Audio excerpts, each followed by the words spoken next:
My name is Nam Turner, and I'm 33 years old. I'm a software developer, and I've spent most of my adult life quietly building a life for myself, far from the shadows of my family's expectations. Growing up as the youngest of three, I always felt like an outsider. My older brother, Derek, the golden child, could do no wrong. My parents showered him with praise, while I was left to figure things out on my own. The truth is, I've always been in Derek's shadow, and it's never been easy. But I never expected the world I'd worked so hard to build to collapse overnight. The moment my mother called, casually mentioning they'd sold the family home and gave Derek $750,000 for his wedding, I knew things were about to take a dangerous turn. What I didn't know was how deep the web of lies and betrayal ran, and just how far my family would go to destroy everything I'd built. But as I stood there holding the phone, I knew one thing for sure. I was no longer just fighting for my space. I was fighting for my future. And my family was about to find out just how far I was willing to go. The phone call lingered in the air, leaving a tight knot in my chest. My mother's voice sounded so casual, so matter-of-fact. We sold the house, Nam. We gave Derek $750,000 for his wedding, she said, as if announcing a trip to the grocery store. Wait, what? I blurted out. Her laughter echoed down the line, oblivious to the storm forming inside me. It's all taken care of, honey. The place sold quickly. You should be happy for Derek. This is what family does. I could feel the blood rush to my head. The house I'd grown up in. 30 years of memories, just gone. And for what? My brother's wedding? I clenched the phone tighter, my knuckles turning white. But that wasn't the worst part. We're moving into your place, by the way. Just for a little while. It's so much easier for us to be close to Derek now. The words hit me like a punch to the gut. Wait, what? I repeated, but this time it was more of a gasp. You want to move in with me? Now. Yes, we're on our way. We'll be there at 5 p.m. today. Make sure you have space for us. My mind was racing. This couldn't be happening. It wasn't real. It was too much. But I knew one thing for sure. I couldn't refuse. I wasn't allowed to refuse. This wasn't just about a place to stay. This was a statement. My parents didn't see me as a person with boundaries. I was just a tool. Another stepping stone to make their lives easier. And Derek? He didn't even have to ask. He never did. I paced the apartment, the walls suddenly feeling smaller. I had worked my ass off for years to get this place. It was mine. My sanctuary. The only thing I could count on. But now it was about to be invaded. By the people who had already taken everything from me. My childhood, my trust, my dignity. I glanced at the clock. 5 p.m. The deadline. My parents were coming. But I wasn't going to let them walk all over me. This time I was going to fight. But how? How do you fight the people who raised you? I dropped the phone on the couch, trying to steady my breathing. My pulse was racing. I didn't have time to process everything, not now. But I had to be ready. If they thought they could just waltz in and take over, they were wrong. I grabbed my keys and stormed out of the apartment. As I reached the elevator, I paused. My phone buzzed in my pocket. It was a message from Derek. Just 3 words. It's for the best. The weight of the words hit me hard. Derek. My brother. The one who always had everything handed to him. The one who never had to fight for anything. He was the golden child, always praised, always first. I looked down at my phone, clenching my jaw. This wasn't just about a house or money. This was about control. This was about a life I had never truly owned. The elevator doors dinged open, and I stepped out into the lobby, my thoughts racing. A black car was parked in front of my building. I didn't recognize it, but the sleek design and tinted windows sent a chill down my spine. As I walked past it, a man in a suit stepped out. He didn't say a word, just stood there watching me. The intensity in his eyes made my heart skip a beat. He was waiting for something, and I knew it wasn't just a coincidence. I felt the hair on the back of my neck stand up. This wasn't just about a house anymore. Something was happening. Something bigger. And I was at the center of it. I turned away quickly, my mind racing. There was no way I was going to let them control this. Not anymore. But as I rounded the corner to my apartment, I saw something that made my stomach drop. The door. It was open. I hadn't left it open. I walked cautiously toward it, the hairs on my neck prickling. This wasn't just an invasion of my home. It was an invasion of everything I had worked for. I stepped inside, my breath catching in my throat. The living room looked the same, but there was something off. A sense of something waiting, watching. My parents were coming. I could feel it. And then, just as I turned to lock the door, I heard it. A knock. Slow. Deliberate. I knew who it was. And I knew it was only the beginning. The knock at the door hit me like a cold wave, freezing me in place. My heart stopped. I stared at the door for a moment, waiting for it to open on its own, but it didn't. A beat. Then another knock, louder this time, demanding to be heard. I walked toward the door slowly, each step heavier than the last. My apartment, the one place in my life I thought I could finally call my own, suddenly felt small, suffocating. The walls seemed to close in, pressing against me. I couldn't breathe. Opening the door, I was greeted by the sight of my parents standing in the hallway. My mother, Angela, was smiling a big, wide smile, as if she hadn't just dropped a bomb on me hours earlier. My father, Walter, stood behind her, his arms crossed, looking like he'd just walked off a golf course, calm and unaffected. The two of them looked like they had every right to be here in my space. And that was the problem. They didn't. "Hi, honey," Angela said, as if it were any other day, like nothing had changed. "We got here a little earlier than expected. Hope that's okay." I didn't say anything. I just stared at them, heart pounding in my chest. The thought that they could just walk in and take over, like nothing had happened, made my blood boil. "We've brought our things," she continued, pushing past me into the apartment, her voice too light, too cheerful. "We can get settled in while we figure things out. Just for a little while, of course." I stepped back, letting them inside but barely holding it together. The air around me felt thick, charged, as if the very space I'd worked so hard to carve out was no longer mine. Walter didn't speak immediately. Instead, he scanned the apartment with a detached interest, like he was evaluating an investment. "Nice place, Nam," he said, as if it was his right to be here, as if he had a say in everything I did. I could feel the words stick in my throat, but I swallowed them down. They were here, in my home.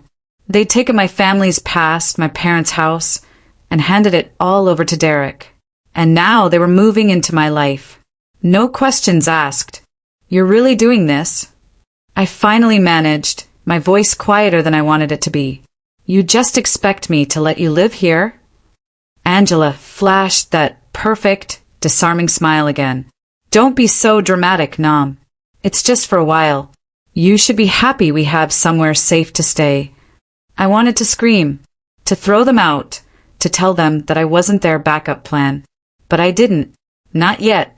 Instead, I just stood there, rooted to the spot, my anger bubbling just beneath the surface. I had to think.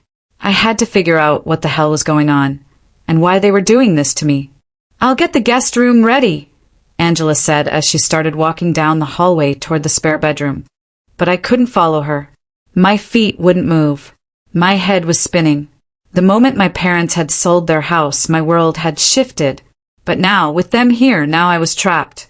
As Angela busied herself in the guest room, Walter wandered to the kitchen, pulling open cabinets like he had every right to. I stayed frozen, watching. "I thought you were going to at least talk to me about this," I said, my voice trembling. "You didn't even ask." Walter's back stiffened, and for a moment he stood there in silence. Then he turned around, his gaze hardening. "You're our son, Nam. You should be grateful. We gave Derek what he needed, and now we're giving you the chance to help us." He paused, taking a long breath. "You'll do the right thing. You always do." I clenched my fists. "No, I'm not doing this." You don't have a choice, he said, his tone final. We're family. We always look out for each other. And if you don't help us, you'll be the one who loses. The weight of his words slammed into me. I wasn't just the one who was losing, though. They were taking everything. My life, my home, my future. And I was powerless to stop it. They were still playing the same game, manipulating everything and everyone around them. And I was just the pawn. The sound of a door closing snapped me out of my thoughts. Angela stood in the hallway, hands on her hips. We're all set. Just need to unpack a few things. Her voice was too cheery, too calm. It felt like an act. I nodded, too angry to speak. I didn't even know what to say anymore. What could I say? Before I could respond, my phone buzzed in my pocket. It was a message from Derek. Mom and Dad are making the right choice, bro. You'll understand once you see things from my perspective. My blood ran cold. I should have known. Derek was in on this. He always was. He always got what he wanted. And everyone else just had to go along with it. As I stood there, staring at the screen, I realized the truth. Derek wasn't just benefiting from this. He was orchestrating it. I wasn't just being pushed aside, I was being replaced. The noise in the apartment, Angela putting things away, Walter shuffling through papers grew louder. They were taking over, and I had no say in the matter. But this time it was different. I wasn't going to sit quietly and let them do this. Something had to be done. The time for silence was over. I turned around, my hands shaking. I wasn't going to let this slide. I wasn't going to lose everything again. Not this time. As I stepped toward the door to leave, there was another knock. My stomach dropped. This time, I knew it wasn't just my parents. There was someone else. I should have known. I should have seen the signs earlier. But the truth, it crept in slow, like a shadow, and I didn't want to acknowledge it. I had to admit it now. The game my parents had been playing wasn't just about money or a place to stay. It was about control. My control. I paced my apartment, the walls pressing in on me. The air was thick with the scent of their presence. Angela was humming in the kitchen, pretending everything was fine. Walter, on the other hand, was silent, watching me from the living room. Waiting. Always waiting. You look tense, son, Walter said from across the room, his voice heavy with a hidden meaning I couldn't quite place. He didn't need to say more. It was in the way he looked at me, like I was the one on trial. You need to relax. Everything's going to be fine. I didn't answer him. Instead, I walked toward the bookshelf, pretending to rearrange a few things. My fingers brushed over the spines of the books. The Art of War. The Prince. Always strategies. Always control. Never show weakness. It was a lesson I had learned too well from my father. The truth was, I had no idea how deep this rabbit hole went. They hadn't just sold the house. It wasn't just a financial move.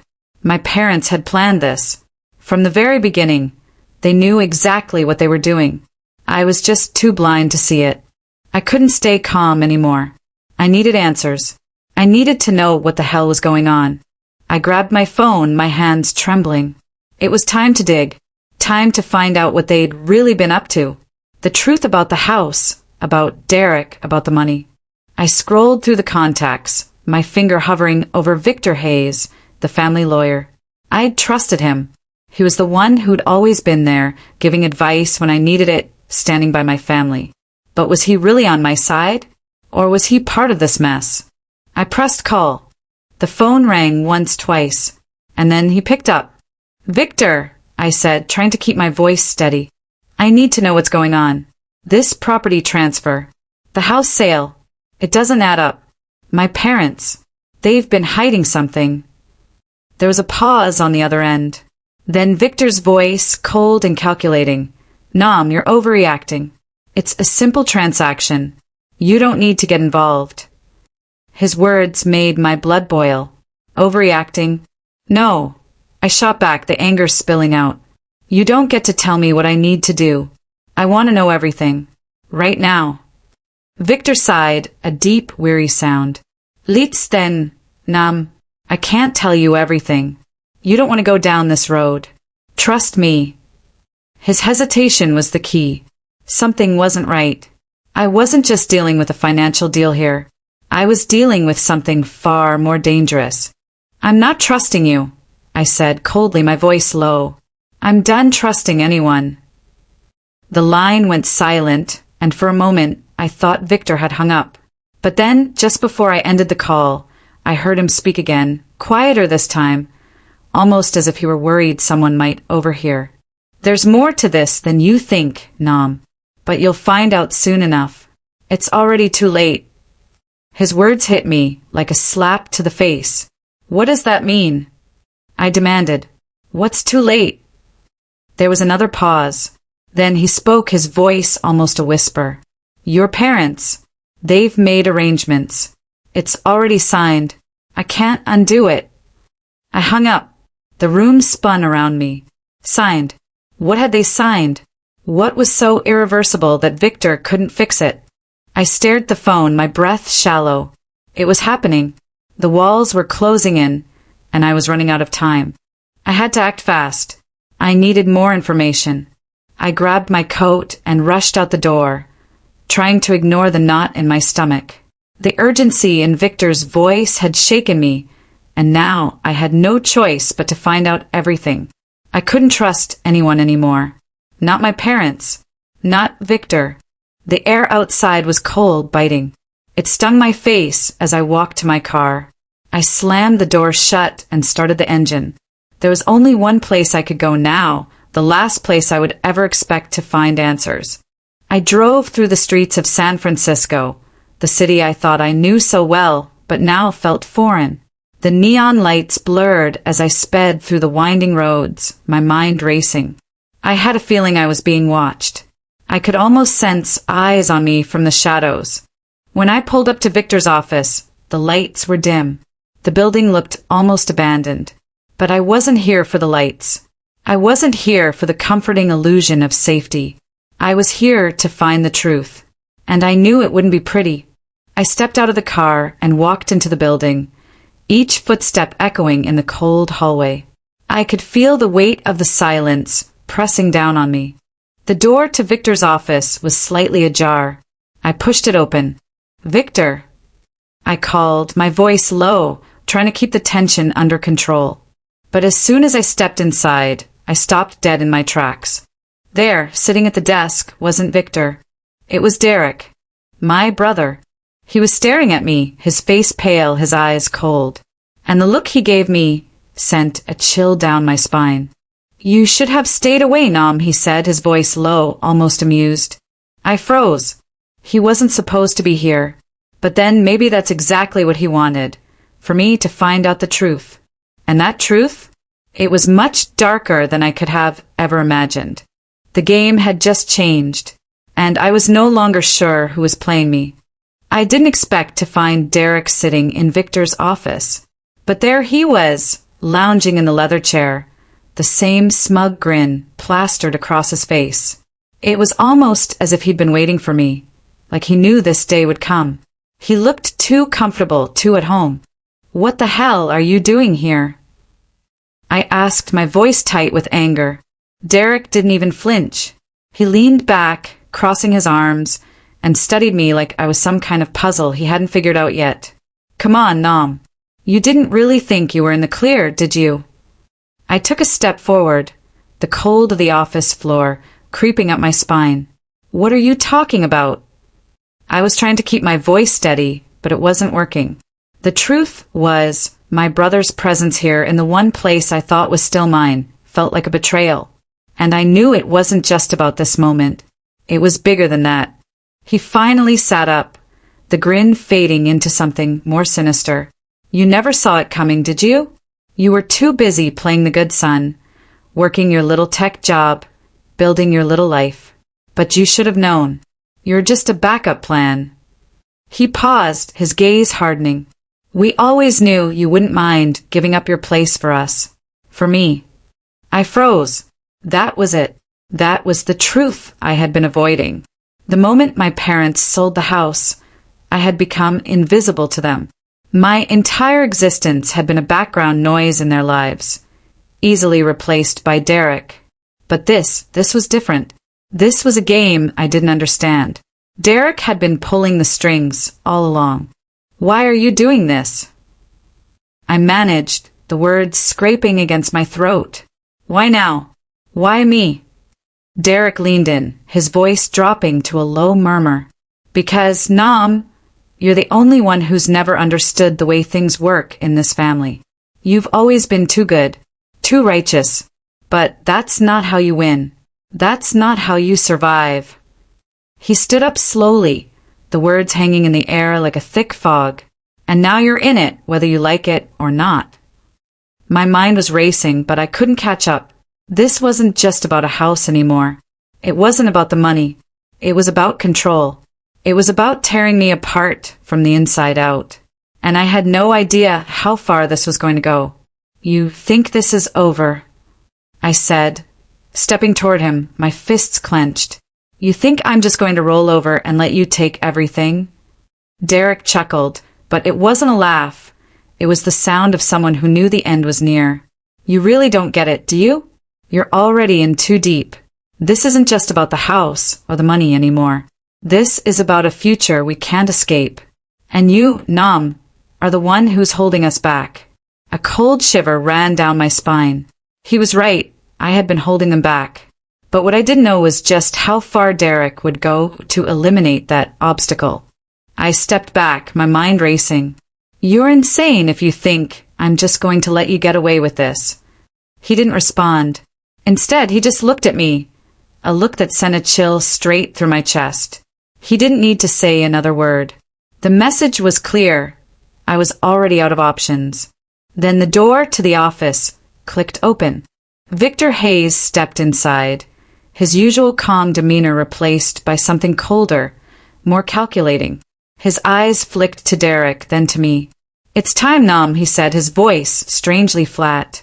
"You've been given enough chances. There's no turning back now." "What the hell is going on here?" I demanded, the walls of the office closing in. I wasn't getting the answers I needed, and the pressure was starting to feel suffocating.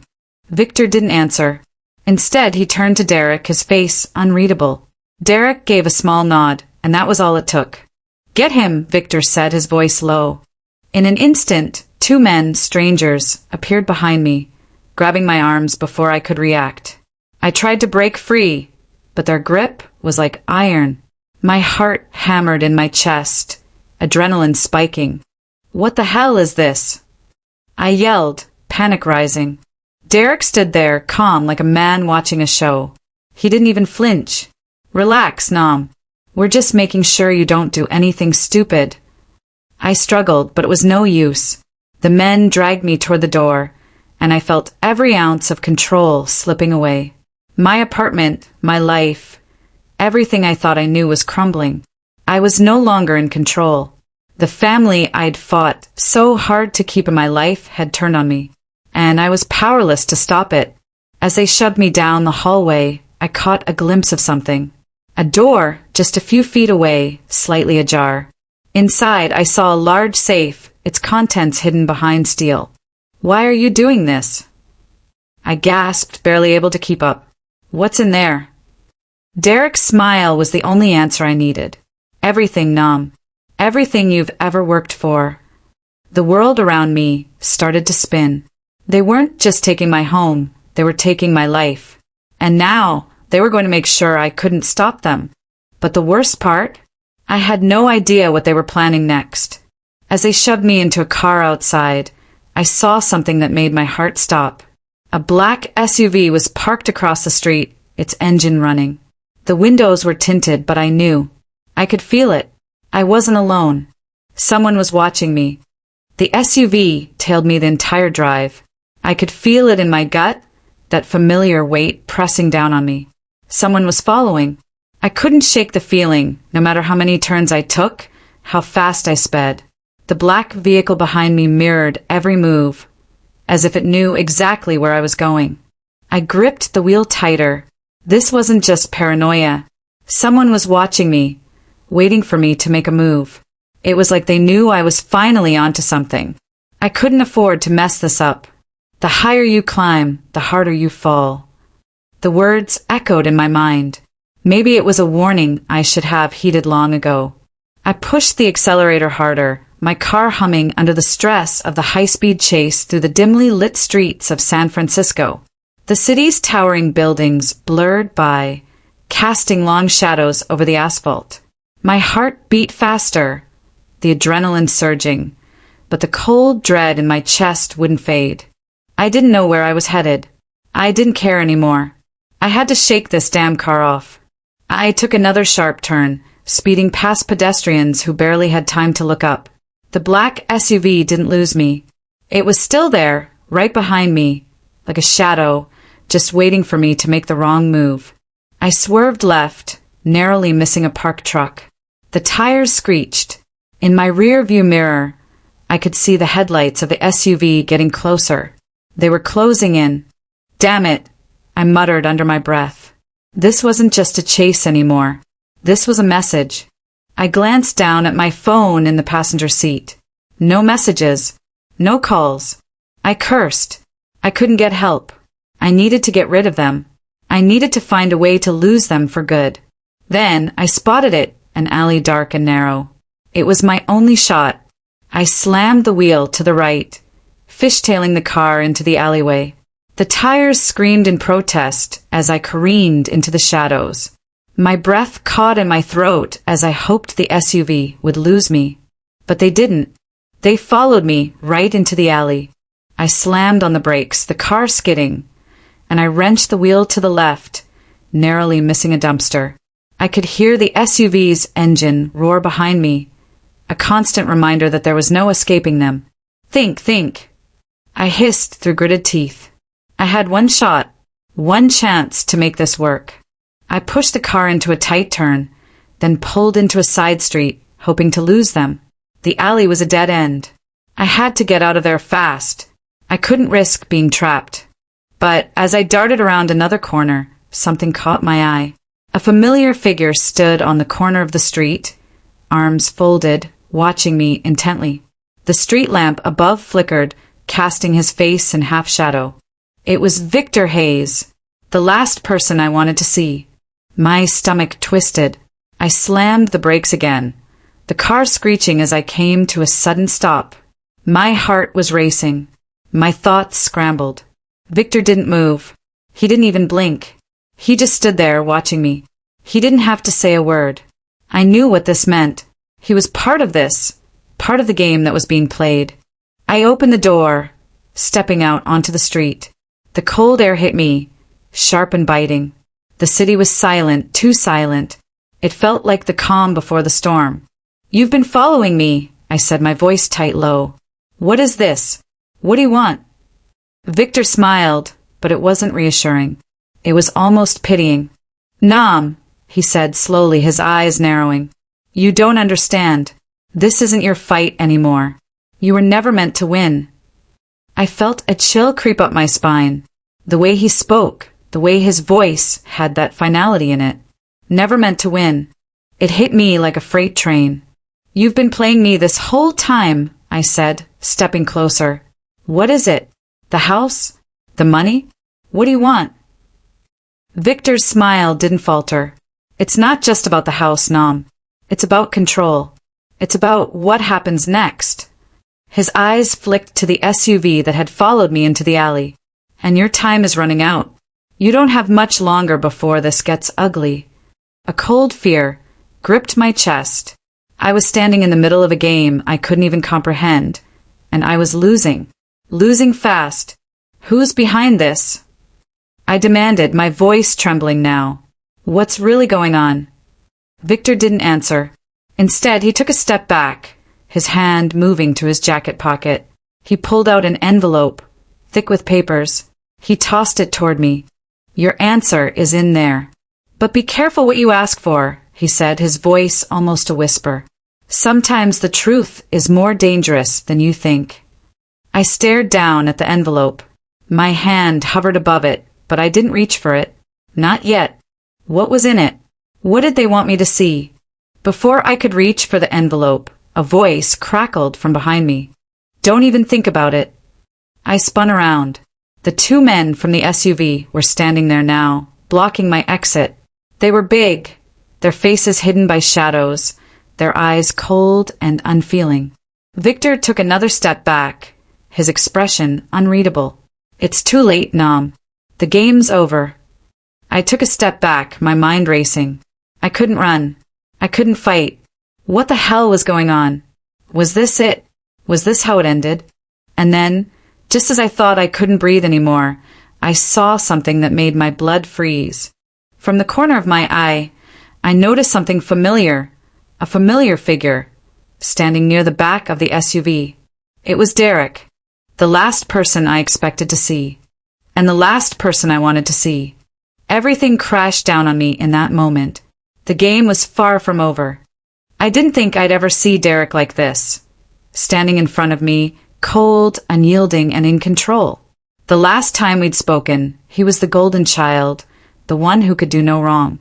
Now he was the one with the power, with the answers, and I was the one left in the dark. You really thought you could just walk away from this? He sneered, his eyes glinting with something darker than I'd ever seen in him. I stood there, barely able to breathe, my mind still processing what had just happened. The chase, Victor's betrayal, the envelope, and now Derek. My brother, my family, the very people I'd trusted most. I had been played. From the moment I discovered the house was sold, to now it was clear. They had been plotting this from the start. It wasn't just the property. It wasn't just about the money. It was about me, my future, my place in the family, and how much they could control it.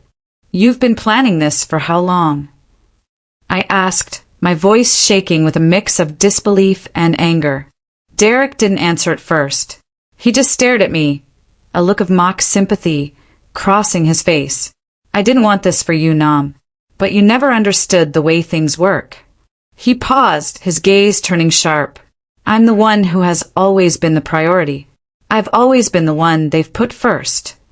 I wanted to scream at him, to punch him in the face, but I held back. I wasn't going to let him see me break. Not now. Instead, I looked at him dead in the eyes. You're right. You've always been the one they've put first. I clenched my fists, pushing through the rising wave of emotion. But not anymore. You're not getting away with this, Derek. Not this time. For a moment, I thought he might laugh. But he didn't. The air between us grew thick, heavy with the realization that this wasn't a game. This was real. And it was about to get ugly. You think you can stop me? Derek said, his voice low.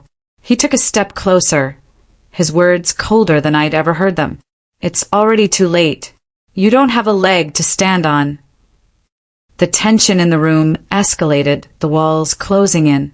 I could feel it, like the room was getting smaller. The air felt thick with the weight of what was about to happen. I stepped forward, meeting his gaze. You're wrong. I'm not done fighting. Suddenly, the door slammed open. I spun around, heart hammering. Two figures stepped inside, the men from the SUV. They moved fast, coming at me like shadows, their intent clear. The first man grabbed my arm, the other moving to flank me. I could feel my pulse pounding in my ears. This was it. I was trapped. I struggled, trying to break free, but their grip was like iron. My mind raced. What the hell was happening? Why now? I hadn't done anything wrong. Let go of me. I shouted, trying to push them off, but it was no use. They weren't letting me go anywhere. Victor's voice cut through the chaos. Don't make this harder than it has to be, Nam. I turned to him, eyes wide. Victor, what the hell is going on? Why are you doing this? He stepped forward, his cold gaze never wavering. You were never supposed to get in the way, Nam. You never understood the bigger picture. He looked at Derek, and I saw it then, the alliance between them. You're a liability. I felt my chest tighten, the realization sinking in. This wasn't just about the house. It wasn't even about the money. It was about control, about power, and my family had been orchestrating it all, using me as a pawn in their game.